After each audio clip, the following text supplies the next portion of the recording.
Hello guys, ഇന്ന് ഞാൻ പറയാൻ പോകുന്നത് എൻ്റെ ഒരു ഡെലിവറി സ്റ്റോറിയാണ്. അപ്പം നിങ്ങൾ വിചാരിക്കും ഈ വീഡിയോയും ഡെലിവറി സ്റ്റോറിയും തമ്മിൽ എന്താണ് ബന്ധം എന്നുള്ളത്. ബന്ധമുണ്ട് ഗൈസ്. എൻ്റെ ഡെലിവറി ദിവസം ലേബർ റൂമിൽ ഞങ്ങൾ 2 പേരാണ് ഉണ്ടായിരുന്നത്.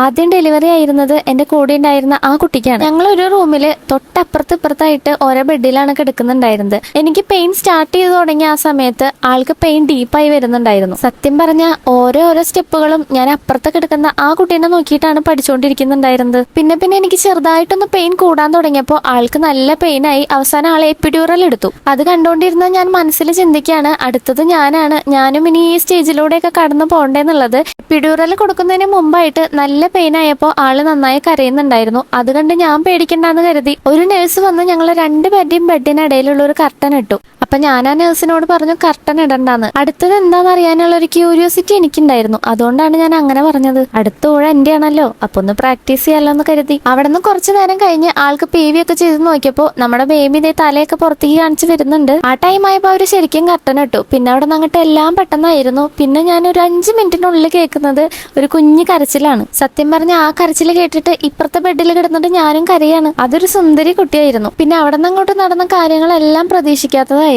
എന്റെ പെയിൻ നല്ല ഡീപ്പായി. അതിനനുസരിച്ച് മോൻ ഇറങ്ങി വരുന്നുണ്ടായിരുന്നില്ല. പുഷ് ചെയ്യാനൊക്കെ റെഡി ആയിട്ടിരുന്ന ഞാനാണ് അവസാനം എമർജൻസി C-സെക്ഷനും പറഞ്ഞ് തൊപ്പി മുടുപ്പൊക്കെ ഇട്ട് എന്നെ കൊണ്ടുപോയി. അവിടെ എത്തിയപ്പോഴേക്കും എങ്ങനെയെങ്കിലും അനസ്തേഷ്യ തായോ എന്ന് പറഞ്ഞിട്ട് ഓളിട്ട് കരയായിരുന്നു ഞാൻ. കാരണം അത്രയ്ക്കും ഡീപ്പായി പെയിൻ. അനസ്തേഷ്യ തന്നതും വയറിനടിയിൽ കത്തി വെച്ച് ഒരു വര വരയ്ക്കുന്നതും മാത്രമേ എനിക്ക് ഓർമ്മയുണ്ടായിരുന്നുള്ളൂ. പിന്നെ ഞാൻ കാണുന്നത് കഴുത്തിൽ കോടൊക്കെ ചുറ്റി പരമശിവനെ പോലെ വന്ന എന്റെ മോനെയാണ്.